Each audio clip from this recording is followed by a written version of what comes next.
கர்த்தர் கடந்த நாட்களில் வாரங்களே உங்களுடைய வாழ்க்கையில் நன்மையான காரியங்களை செய்திருப்பான்னு சொன்னால் சபை நடுவே முன்பாக வந்து சாட்சி சொல்லி கர்த்தருடைய நாமத்தை மகிமைப்படுத்துவோம். கர்த்தருக்கு ஸ்தோத்திரம். கர்த்தர் கூட சாட்சி எனக்கு கர்த்தர் கொடான கொடி. நாங்கள் நிற்பது நிர்மூலமாக கர்த்தரோட கிருபை. கர்த்தர் கிருபை இல்லை நாங்கள் இல்லை. போனோமா ஒரு 2 வாரம் ஆச்சு. எங்கள் பாப்பாவுக்கு வந்து காதில் வந்து பட்ஸ் எடுத்து விட்டுட்டா. அவள் வந்து நாங்கள் வேலைக்கெலாம் போயிட்டு வந்து ஸ்கூலுக்கெலாம் போயிட்டு வந்து வீட்டில் பின்ன இங்கே சமைச்சிட்டு இருந்த அம்மா வீட்டில் அவள் கண்ணாடி பார்த்து காதை வந்து இப்படி பண்ணிகிட்டு இருக்கும்போது பட்ஸ் வந்து உள்ளே போயிட்டுருக்கு. ஆனால் அவன் என்கிட்ட அன்றைக்கே சொல்லலை நான் அடிக்க போகிறேன்னு சொல்லிவிட்டு திருப்பி அந்த பட்ஸ் எடுக்க இன்னொரு பட்ஸ் எடுத்து காதில் போடும். திருப்பி அதுவும் போய் காதில் மாட்டிக்கிச்சு.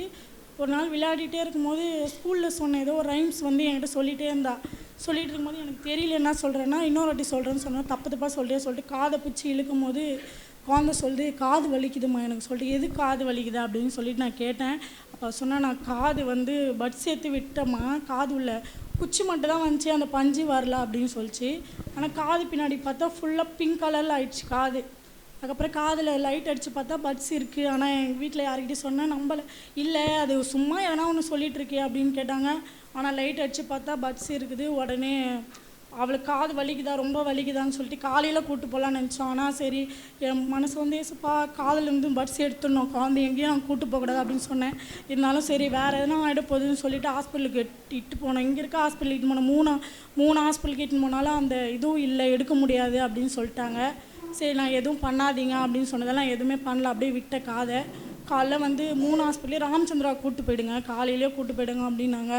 அதுக்கப்புறம் நான் வேலையில் லீவ்லாம் சொல்லிட்டேன், மாதிரி நான் வரல அப்படின்னு சொல்லிட்டேன். ஆனால் எனக்கு வந்து குழந்தை காதை எதனா பண்ணிவிடுவாங்களோ அப்படின்னு சொல்லிட்டு ரொம்ப பயந்து நின்றேன். ஏசப்பா நான் ஹாஸ்பிட்டலுக்கு கூப்பிட்டு போகக்கூடாது, ஆனால் காசு எல்லாமே ரெடி பண்ணிட்டு ஹாஸ்பிட்டலுக்கு கிளம்புறதுக்கு நான் ரெடியாக இருக்கேன். அதுக்கப்புறம் எங்கள் அம்மா வந்து கொஞ்சம் எடுக்கலாம், நம்மளே ட்ரை பண்ணலாம் அப்படின்னு சொன்னாங்க. அவங்க வந்து எடுத்தாங்க, கொஞ்சம் மட்டும் எடுத்துட்டாங்க. அதுக்கப்புறமேட்டுக்கு கத்துறா எதுவும் பண்ண முடியல. சரி வேறு எதுனா நம்ம பண்ணிட்டு போகிறோம், குழந்தை காது அப்படின்னு சொல்லிட்டு எல்லோரும் சொன்னாங்க நீங்கள் எதுவும் ட்ரை பண்ணாதீங்க அப்படின்னு சொல்லிட்டு. சரி அப்படின்னு சொல்லிட்டு எங்கள் தம்பி ஒய்ஃப் என்ன பண்ணால் ஃபோன் வந்து அவள் நல்லா பார்ப்பா. ஃபோன் பார்த்தா எது பண்ணாலும் கம்முன்னு இருப்பாள்.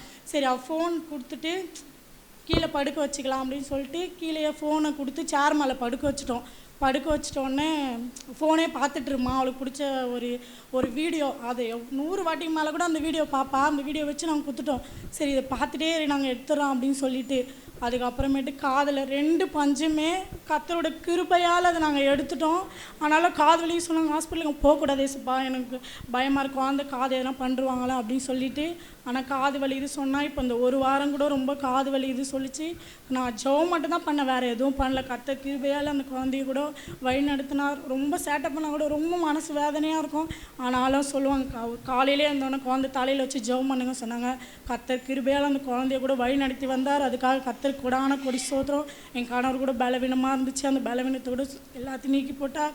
எங்கள் அத்தை பையன் வந்து இங்கே தான் ஹோட்டல் கடை வச்சுருக்காங்க. இங்கே கூட சாப்பாடு ஒரு வாட்டி நம்மளுக்கு கொடுத்தாங்க, இந்த வெள்ளிக்கிழமை ஃபாஸ்டிங் ப்ரேயரில் கொடுத்தாங்க. அவருக்கு வந்து ஹார்ட்டில் வந்து ஏதோ ப்ராப்ளம் இருக்கிறதால இது ஹார்ட் அட்டாக் ஆகிட்டு வீட்லேயே கை கால் எல்லாமே வலிச்சிட்ருக்கு. யாருமே இல்லை அவங்க வீட்டில். அப்புறம் ஃபோன் பண்ணி வீடியோ மட்டும் எடுத்து வச்சுருக்காரு அவர், இது மாதிரி ஆயிடுச்சுன்னு சொல்லிட்டு. வீட்டில் வந்து பார்த்துருக்கேன், காலைல 6 மணிக்கெலாம் ஆகிட்டுருக்கு. ஆனால் வீட்டுக்கு எல்லோரும் 10 மணி தான் வந்து பார்த்துருக்குறாங்க. உடனே சென்ட்ரல் ஹாஸ்பிட்டலுக்கு கூப்பிட்டு போயிருக்கிறாங்க. அவர் அவ்வளோதான் அப்படின்னு சொல்லியிருக்காங்க. எங்கள் அத்தை வந்து வேலையிலேருந்து ராமச்சந்திராவில் தான் வேலை செய்கிறாங்க.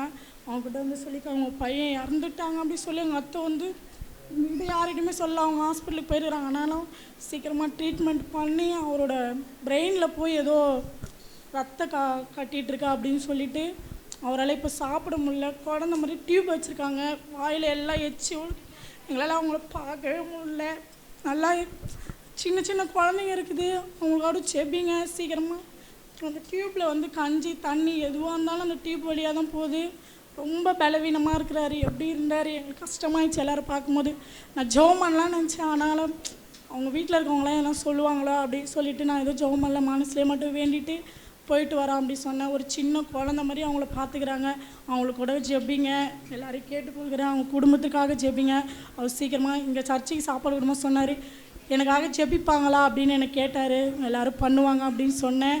ஆனாலும் நேற்று அவர் என்னை பார்க்கும்போது எனக்கு அதுதான் கேட்ட மாதிரி இருந்துச்சு. கோயிலில் சொல்லு, அவர் மட்டும்தான் எங்கள் ஃபேமிலியிலே நான் சர்ச்சுக்கு போனதை எதுவுமே சொல்லலை, சந்தோஷமாக இருந்தார். மீதி எல்லாருமே எனக்கு கிண்டல் பண்ணாலும் அவர் மாத்திரம் நீ போயிட்டியா அப்படின்னு சொல்லி மட்டும்தான் கேட்பார். அவருக்காக ஜெபிங்க எல்லாரும். கர்த்தர் கூட இந்த சாட்சி ஆசீர்வதிப்பார். கர்த்தருடைய பரிசுத்த நாமத்துக்கு ஸ்தோத்திரம். கர்த்தர் அடிமையை கூட சிறு சாட்சியாக நிறுத்தின தேவனை அதிகமாக ஸ்தோத்திரிக்கிறேன். முந்தின வாரம் ஞாயிற்றுக்கிழமை கூட எனக்கு அதிகமான பலவீனம் சரீரத்தில், ரொம்ப குளிர் ஜுரம். எனக்கு சனிக்கிழமை நைட்லேருந்து சர்ச்சுக்கு கிளம்ப கூட என்னால் முடியல. நான் நைட்டு ஃபுல்லாக தூங்காமல் குளிர் ஜுரத்துலேயே இருந்தேன். அப்புறம் பார்த்தா விடிஞ்சிருச்சு. சரி அதுக்கப்புறம் தான் எனக்கு கரெக்டாக தூக்கம் வருது, ஏன்னா நைட் ஷிஃப்ட்டு பார்த்ததுனால. அப்புறம் அம்மா சொன்னாங்க, சரி வேணாம் நீ அப்படியே உக்காந்துட்டே இரு, பரவாயில்ல நம்ம சர்ச்சுக்கு போயிடலாம் எப்படியாச்சும் அப்படின்னு சொல்லிட்டு நான் நேரத்தோடு சர்ச்சுக்கு கடந்து வந்துட்டேன். நான் சர்ச்சுக்கு வந்துட்டு எனக்கு ஆராதனைக்கு அப்புறத்துலேருந்துலாம் என் கால் தரையில் என்னால் வைக்கவே முடியல. பயங்கரமாக எனக்கு கால்லாம் நடுங்குது. என்னால் தரையோட அந்த டெம்பரேச்சரே தாங்க முடியல, அவ்வளோ ஜுரம். பந்தி எடுக்கும் போது நான் கர்த்தரிடத்தில் அதிகமாக ஜெபிச்சேன். ஏசப்பா, நான் சாப்பிட போகிறது இது அப்போ இல்லை, உங்களுடைய சரீரம் என்னோடய சரீரத்துக்குள்ளே போக போகுது, இந்த திராட்சை ரசம் உங்களுடைய ரத்தம் என்னோடய ரத்தத்துக்குள்ளே கலக்க போகுது, எனக்குள்ளே இருக்கிற இந்த பலவீனத்தை மாற்றுங்க அப்படின்னு சொல்லி நான் அதிகமாக ஜெபிச்சு தான் நான் அந்த பந்தியை எடுத்து முடித்து கொஞ்ச நேரத்தில் எனக்கு ரொம்ப பலவீனம் அதிகமாக தான் ஆச்சு. என்னால் சர்ச்சை விட்டு வெளியில் கடந்தே போக முடியல. நான் அந்த சோஃபாவில் ஓரமாக உட்காந்துக்கிட்டேன்.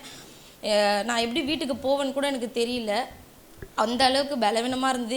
நான் அண்ணா கிட்ட ப்ரே பண்ணிவிட்டு நான் வீட்டுக்கு கடந்து போயிட்டேன். நான் ஹாஸ்பிட்டலே போகல, வீட்டுக்கு போயிட்டு கொஞ்ச நேரம் படுத்தேன். அதுக்கப்புறமேட்டுக்கா எனக்கு எப்படி தான் அந்த ஜுரம் போச்சுனே தெரியல.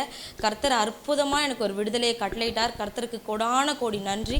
கர்த்தர் தாமே இந்த சாட்சியை ஆசீர்வதிப்பாராக. கர்த்தருடைய பரிசுத்த நாமத்துக்கு ஸ்தோத்திரம். கர்த்தர் இந்த அடியை கூட சாட்சியாக நிறுத்தினை தேவனை துதிக்கிறேன், ஸ்தோத்திரிக்கிறேன். கர்த்தர் கடந்த வருடம் முழுவதும் பாதுகாத்து இந்த புதிய வருடத்தில் இந்த 7ஆம் மாதத்தில் கூட ஒரு சாட்சி சொல்ல கர்த்தருக்கு இருப்பை பாராட்டினார். கர்த்தரை துதிக்கிறேன், ஸ்தோத்திரிக்கிறேன்.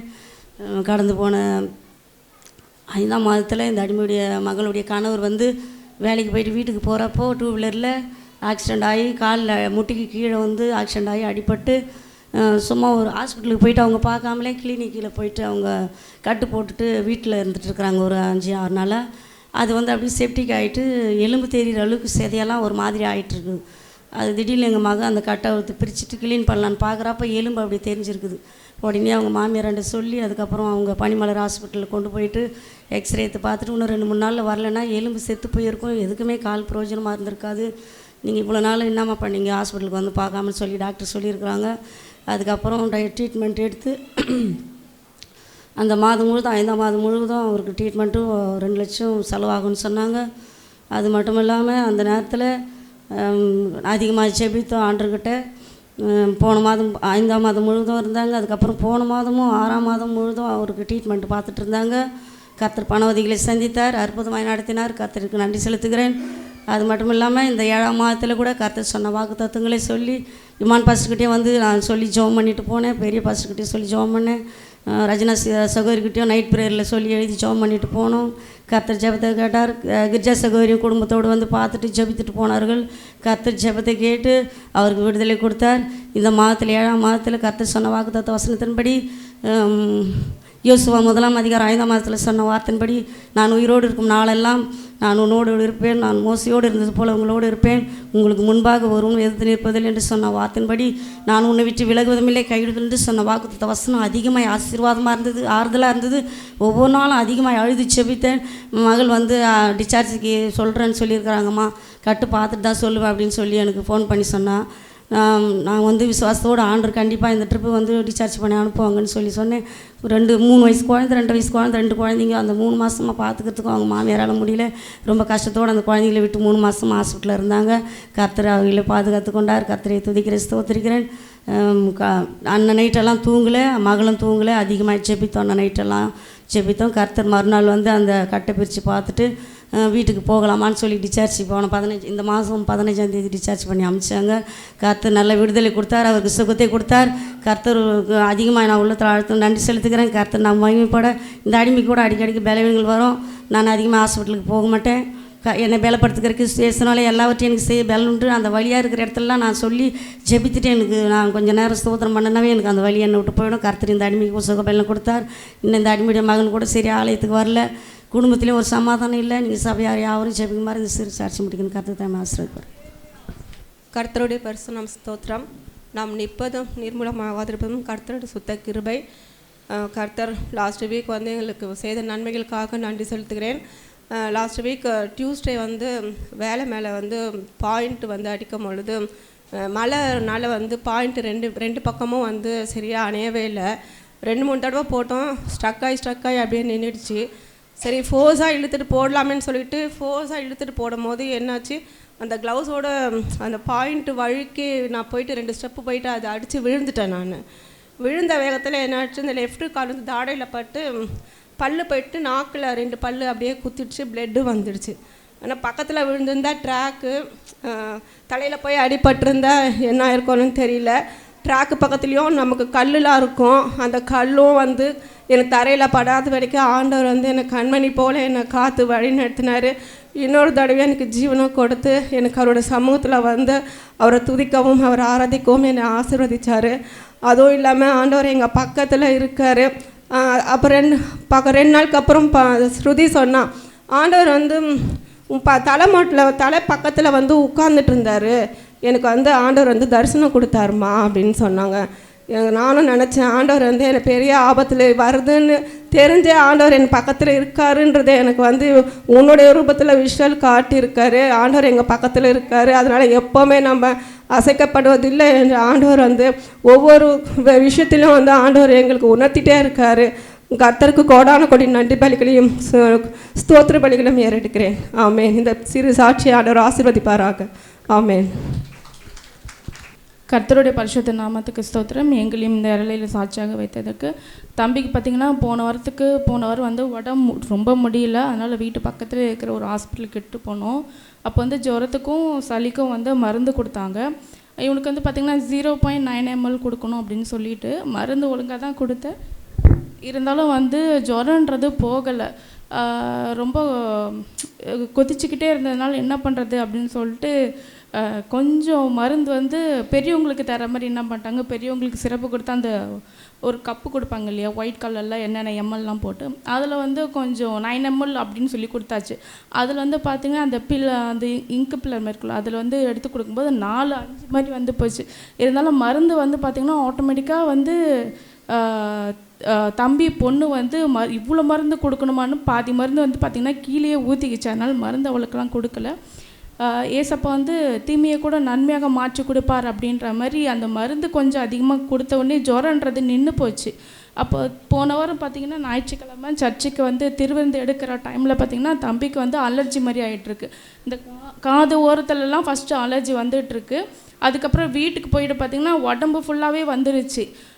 என்ன பண்ணுறது ஏது பண்ணுறதுன்னு சொல்லிட்டு நானும் அம்மாவும் ரொம்ப பயந்துட்டோம், இப்படி அலர்ஜி வந்துருச்சு அப்படின்னு சொல்லிட்டு. அதுக்கப்புறம் பார்த்தீங்கன்னா எங்களுடைய மனிதனும் உடம்பை பார்க்குறோம், தேவனும் இருதயத்தை பார்க்குறாருன்ற மாதிரி ஏசப்பா அந்த வேலையில் வந்து ரெஜினாக்கா வந்து எங்கள் வீட்டுக்கு அமைச்சாங்க. என்ன தான் படிச்சிருந்தாலும் குழந்தை விஷயத்தில் கண்ணு தெரியாதுன்றது போல் அந்த சளிக்காக ஒரு சிறப்பு கொடுத்துருந்தாங்க. அதுலேயும் வந்து அலர்ஜிக்கும் சேர்த்து தான் இருந்திருக்கு, அது எங்களுக்கு தெரியல. இருந்தாலும் ரெஜினாக்கா வந்து அந்த வேலையில் ஏசப்பா வீட்டுக்கு கூட்டிகிட்டு வந்து இது வரைக்கும் பாரு இந்த மருந்து கொடு சரியாயிடும் அப்படின்னாங்க. அதே மாதிரி அந்த மருந்து வந்து ஜோம் பண்ணி கொடுத்த ஸ்பாட்டில் வந்து பார்த்திங்கன்னா ஒரு 2 நாள் கொடுத்தோம், சரியாயிடுச்சு. கர்த்தருக்கு கோடான கொடி நன்றி. அருமையான சிஸ்டர் ரூத் அவங்க முன்னாடி வந்து அருமையான ஜான்சிராணி அம்மாவை பற்றி ஒரு சின்ன சாட்சியை அவங்க பகிர்ந்து கொள்வாங்க. ஏன்னா நம்ம நேற்று தினத்தில் நாங்கள் அந்த இடத்துல போய் அவங்களுக்காக ஜெபிக்கும் போது அவங்க சில சாட்சிகளை அவளை குறித்து பகிர்ந்து கொண்டாங்க. ஆகவே அவர்கள் இப்பொழுது ஒரு சின்ன சாட்சியை அவர்களை பற்றி நம்ம சொல்லுவாங்க. அது நிச்சயமாக நம்மளுடைய வாழ்க்கைக்கு அது பிரயோஜனமாக இருக்கும் அப்படின்னு சொல்லி நான் விசுவாசிக்கிறேன். கர்த்தருக்கு ஸ்தோத்திரம். அடிமை கூட வந்து அந்த தாயாருக்காக சாட்சியாக நினைத்திருக்கிறார். அவங்க வந்து சபைக்கு வரும்போதெல்லாம் வந்து அவங்க எந்த நேரத்தில் பார்த்தாலும் சீக்கிரமாக அவங்க வந்து ஆலயத்துக்கு வந்துடுவாங்க. அவங்க என்ன பண்ணுவாங்கன்னா, ஐயா வந்து அதிகாலை ஜெபம் வைப்பார். அப்போ வந்து அந்த அதிகாலை ஜெபத்தில் வந்து 4 மணிக்கு வைப்பார் ஐயா. அவங்க என்ன பண்ணுவாங்கனாக்கா நேரமே தெரியாது, 1 மணிக்கு 2 மணிக்கு 3 மணிக்கு இப்படி தான் வருவாங்க.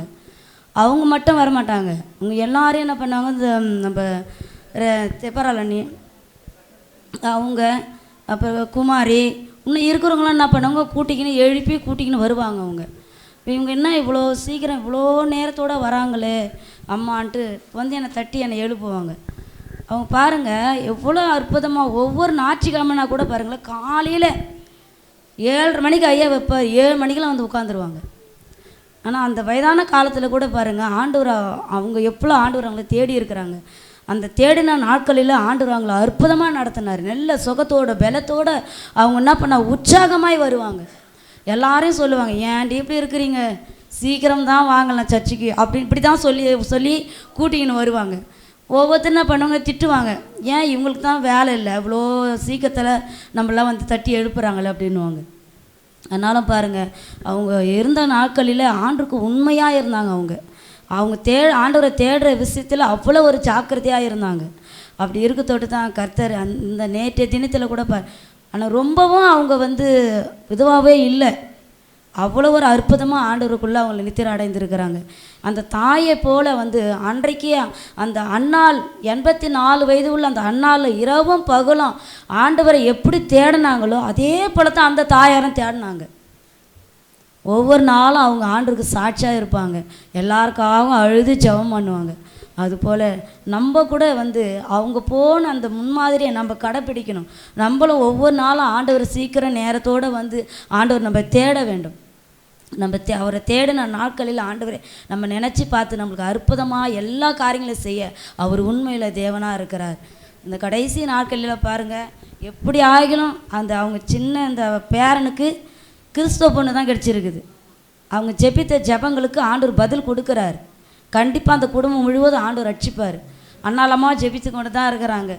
நீ ஏன் கவலைப்படுறம்மா, கண்டிப்பாக ஆண்டவர் பாருங்கள், இன்னொரு பேத்திக்கு கிறிஸ்துவ மாப்பிள்ளை கிடச்சிருக்குது. ஏன் யாரெல்லாம் ஆண்டவர் உண்மையாக கண்ணீரோடு ஜெபிக்கிறாங்களோ அந்த குடும்பத்தில் ஆண்டவர் அற்புதம் செய்கிறாரு. அதே போல தான் நம்மளும் ஆண்டருக்காக நம்ம ஜெபிக்கும் போது கர்த்தர் நம்மளுக்கு வாழ்க்கையில் ஆண்டவர் அற்புதம் அதிசயங்களை செய்வார். கர்த்தர் சாட்சி ஆசை. நல்ல கரங்களை தட்டி ஆண்டவர் நாமத்தை மகிமைப்படுத்துவோம்.